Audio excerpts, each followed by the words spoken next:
नमस्कार, श्रुतीज फूड होममध्ये सर्वांचे अतिशय मनापासून स्वागत.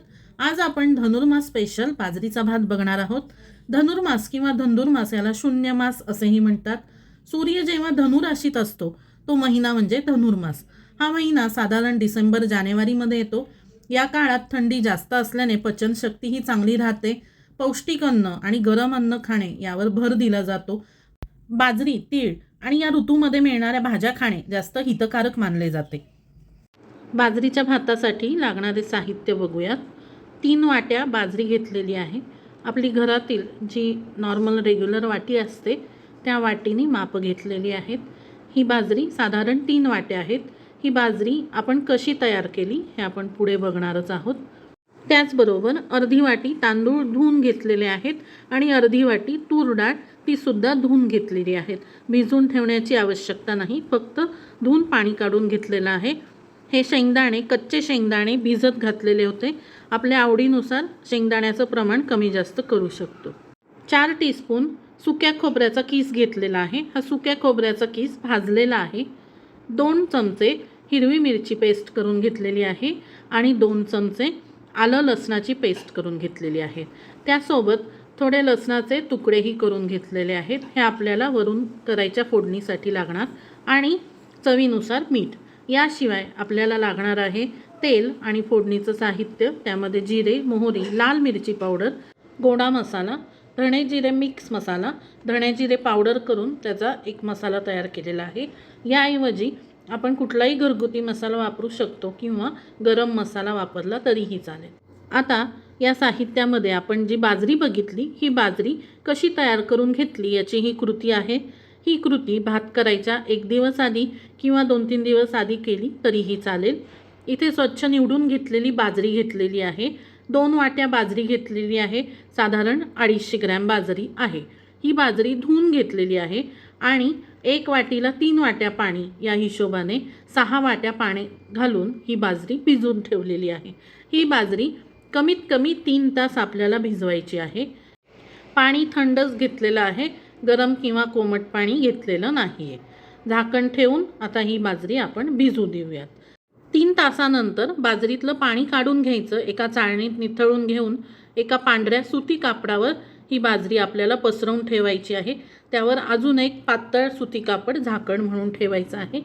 रात्रभर किंवा 7-8 तास ही बाजरी आपल्याला घरातच सुकवायची आहे. उन्हात ठेवायची आवश्यकता नाही. रात्रभर सुकवून घेतलेली ही बाजरी आता मी एका ताटात काढून घेतलेली आहे. आता आपल्याला मिक्सरमधून ही बाजरी फिरवून घ्यायची आहे. थोडी थोडी बाजरी टाकून जाडसरच आपल्याला मिक्सरवर फिरवून घ्यायची आहे. ही आहे आपली मिक्सरमधून जाडसर वाटून घेतलेली बाजरी. आता मात्र ही बाजरी साधारण 3 वाट्या झालेली आहे. आपण धुवायच्या आधी कोरडी बाजरी होती ती 2 वाट्या घेतलेली होती. आता धुवून सुकवून ही बाजरी 3 वाट्या झालेली आहे. ही संपूर्ण बाजरी मी आता भाजून घेत आहे. कढईवर अतिशय मंद गॅसवर आपल्याला ही बाजरी भाजून घ्यायची आहे. मला साधारण 7 ते 8 मिनिटे लागली. या बाजरीतून वाफ यायला लागल्यावर ही बाजरी भाजणं बंद करायचं आहे. ब्राऊन रंग येऊस्तोवर भाजण्याची आवश्यकता नाही. ही अशा पद्धतीने तयार केलेली बाजरी थंड झाल्यावर आपण हवाबंद डब्यात स्टोअर करून ठेवू शकतो. 2 ते 3 महिने ही बाजरी चांगली राहते आणि भात करायच्या वेळेस पाहिजे तेवढी बाजरी वापरून आपण भात करू शकतो. इथे कृती करताना आपण आत्ता तयार केलेली सर्व बाजरी वापरणार आहे. ती बाजरी 3 वाट्या आहे, साहित्यात दाखवलेलेच आहे. आता 3 लिटरचा कुकर घेतलेला आहे.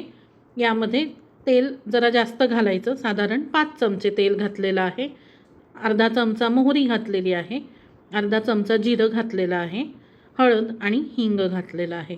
मोहरी चांगली तडतडल्यावर किंवा चांगली फोडणी झाल्यावर आपल्याला इथे हे 2 चमचे आलं लसणाची पेस्ट घेतलेली आहे ती पेस्ट घालायची आहे. ही पेस्ट पण अगदी मऊसूत केलेली नाही आहे, जरा ओबडधोबडच केलेली आहे. जाडसर वाटून घेतलेली हिरवी मिरचीही यामध्ये घालायची आहे. 1.5 चमचा हिरवी मिरची मी इथे वापरलेली आहे. आपण आपल्या आवडीनुसार आणि मिरचीच्या तिखटपणानुसार मिरचीचं प्रमाण कमी जास्त करू शकतो. आलं लसूण पेस्टचा कच्चेपणा जाईपर्यंत आपल्याला हे सर्व जिन्नस तेलामध्ये व्यवस्थित भाजून घ्यायचे आहेत. कुकरबरोबरच दुसऱ्या गॅसवर अर्धा लिटर पाणी गरम होण्यासाठी ठेवलेलं आहे. आपल्याला पुढील प्रोसेससाठी गरम पाण्याची आवश्यकता आहे, त्यामुळे आधीपासूनच गरम पाणी करण्यास ठेवावं. 1 मिनिट झालेला आहे. मंद गॅसवरच ही प्रोसेस केलेली आहे. आलं आणि लसणाचा कच्चेपणाही आता गेलेला आहे. खूप छान सुगंध सुटलेला आहे आणि रंगही छान आलेला आहे. यामध्ये भिजवून घेतलेले शेंगदाणे घातलेले आहेत. शेंगदाणे ऑप्शनल आहेत. आपल्या इच्छेनुसार कमी जास्त प्रमाण करू शकतो. नको असतील तर स्किप केले तरीही चालतात.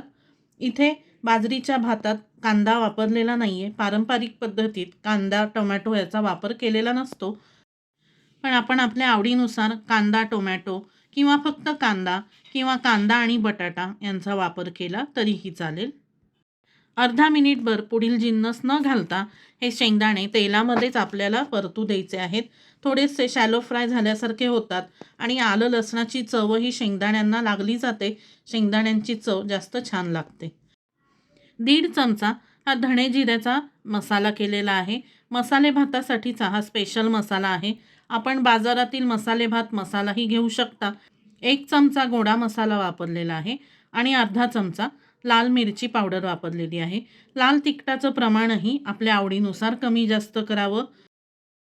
अर्धा मिनिटभर हे मसालेही तेलामध्ये व्यवस्थित परतू दिलेले आहेत. आता यामध्ये 4 चमचा सुक्या खोबऱ्याचा किस घालायचा आहे. हा खोबरं किस भाजून घेतलेला आहे. खोबऱ्याचा किस ऑप्शनल आहे, नाही वापरला तरीही चालेल. खोबऱ्याचा किसही या मिश्रणात व्यवस्थित एकत्र करून घ्यायचा आहे.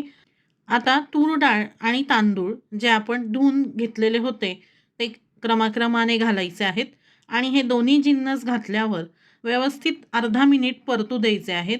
या संपूर्ण मसाल्याला थोडंसं तेल सुटेपर्यंत आपल्याला बारीक गॅसवर हे सर्व जिन्नस परतवून घ्यायचे आहेत. तेल थोडंसं सुटलेलं दिसत आहे. आता यामध्ये आपण तयार करून घेतलेली बाजरी घातलेली आहे. बाजरी घातल्यावरही पाणी घालायच्या आधीच सर्व जिन्नस व्यवस्थित एकत्र करून घ्यायचे आहेत. पुन्हा 1 ते 2 मिनिट हे सर्व जिन्नस बारीक गॅसवर भाजून घ्यायचे आहेत. या प्रोसेसमुळे बाजरीला सर्व मसाले, सर्व जिन्नस व्यवस्थित लागले जातात. बाजरी व्यवस्थित गरम होते, चांगली भाजली जाते आणि कमी पाण्यात बाजरी शिजते. साधारण 2 मिनिटे आपल्याला ही प्रोसेस करायची आहे. इथे दाखवल्याप्रमाणे उलटण्याच्या साहाय्याने मधून हे मिश्रण खालपासून वरपर्यंत अशा पद्धतीने ढवळायचं आहे, जेणेकरून सर्व मिश्रणाला उष्णता लागेल, सर्व मिश्रण व्यवस्थित भाजले जाईल आणि कुकरला मिश्रण चिकटणारही नाही. आता हे सर्व व्यवस्थित भाजलेलं गेलेलं आहे. आपण पाणी जे गरम करत ठेवलेलं होतं, अर्धा लिटर पाणी होतं, म्हणजे साधारण 6 वाट्या ते पाणी होतं. ते सर्व पाणी मी या मिश्रणात घातलेलं आहे. आता पाणी घातल्यावर एकदा सर्व मिश्रण एकजीव करून घ्यायचं आहे आणि पाण्याला थोडी उकळी येण्याची वाट बघायची आहे. आपली बाजरी आणि इतर जिन्नस व्यवस्थित गरम होते, बाजरी व्यवस्थित भाजलेली गेली होती, त्यामुळे गरम पाणी टाकल्यावर लगेचच पाण्याला उकळी येते. 1.5 टीस्पून मीठ इथे वापरलेलं आहे. मीठ घातल्यावर एकदा सर्व जिन्नस एकत्र ढवळून घ्यायचे आहेत आणि कुकरला झाकण न लावता आपल्याला या मिश्रणाला उकळी येऊ द्यायची आहे. बाजूला मी तेवढंच पाणी पुन्हा तापत ठेवलेलं आहे. आपल्याला पाणी लागू शकतं, त्यामुळे पुन्हा पाणी तापत ठेवलेलं आहे. हे मिश्रण ढवळताना जोर लावून हटण्याची जी कृती असते त्या कृतीप्रमाणे आपल्याला करायचं आहे. खालपासून वरपर्यंत. खाली मिश्रण चिकटायला नको. गॅस बारीक असेल तर खाली मिश्रण चिकटणार नाही. आत्ताच जर खाली मिश्रण चिकटलं तर कुकरला प्रेशर आल्यावरही भात आपला खाली लागू शकतो आणि खालून भात करपू शकतो. ते टाळण्यासाठी बारीक गॅसवरच हे सर्व प्रोसेस करायची आहे. अजून थोडंसं पाणी, 1 वाटीच पाणी मी त्यामध्ये घातलं आहे आणि कुकरला झाकण लावलेलं आहे. हे मिश्रण रस्सा भाजी इतकं पातळ असायला पाहिजे. रस्सा भाजी इतकं पातळ पाणी यामध्ये असायला पाहिजे किंवा जी पातळ आपण डाळ बनवतो तितकं पाणी यामध्ये असायला पाहिजे, याची खात्री करावी. आता कुकरला झाकण लावलेलं आहे. या कुकरला प्रेशर येतं, शिट्ट्या होत नाही, त्यामुळे प्रेशर आल्यावर 3 मिनिटे मी ठेवणार आहे. शिट्टी होणारा कुकर असेल तर मंद गॅसवरच 3 शिट्ट्या कराव्या. आता आपल्याला भातावरून घेण्यासाठी लसणाची फोडणी तयार करायची आहे. 2-3 चमचे तेल घेतलेलं आहे आणि त्यामध्ये लसणाचे तुकडे टाकलेले आहेत. लसणाचे तुकडे थोडेसे तांबूस झाले की आपल्याला गॅस बंद करायचा आहे. गॅसवरून काढून कडलं साईडला ठेवायचं आहे. तेलाच्या उष्णतेने लसूण अजून तांबूस होतो. आता कुकरलाही प्रेशर आलेलं आहे. कुकर होत असताना आपल्या भाताचा जळका वास येत नाही ना, याकडे लक्ष ठेवावं. जर चुकून आपलं पाणी कमी झालं तर भात खाली लागून जळका वास येण्याची शक्यता असते. जळका वास आला त्या क्षणी गॅस बंद करायचा आणि भातातलं पाणी वाढवायचं. आता कुकरची वाफ गेलेली आहे, झाकण उघडलेलं आहे. इथे आपण बघू शकता भाताच्या वरती एक पाण्याचा थर आहे. हा असा पाण्याचा थर आपला भाताच्या वरती असणं खूप आवश्यक आहे. हा असा पाण्याचा थर असेल म्हणजे समजावं की आपला भात हा व्यवस्थित शिजला गेलेला आहे. खालून वरच्या दिशेने ढवळत हे पाणी आपल्याला भातामध्ये व्यवस्थित एकजीव करून घ्यायचं आहे.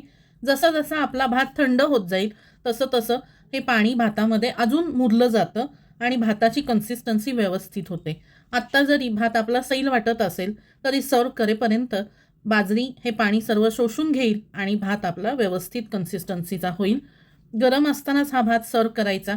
या भाताची कन्सिस्टन्सी पुलावासारखी नसते, जरासा गोळा भातच करायचा असतो. त्यामुळे पाणी जास्त लागतं आणि तसंही बाजरीला शिजण्यासाठी नॉर्मल भातापेक्षा किंवा तांदळापेक्षा पाणी जास्तच लागतं. आपल्या आवडीनुसार सर्व करताना या भाताबरोबर कढी, ताक याचा वापर आपण करू शकतो. इथे आपण तयार करून ठेवलेली लसणाची फोडणीही मी वापरलेली आहे. असा हा आपला धनुर्मास स्पेशल बाजरीचा भात नक्कीच करून बघा आणि कसा वाटला ते कमेंट करून कळवा. याशिवाय काही शंका असतील तर त्यासुद्धा कमेंट करून विचारा. भेटूया पुढील भागात. धन्यवाद.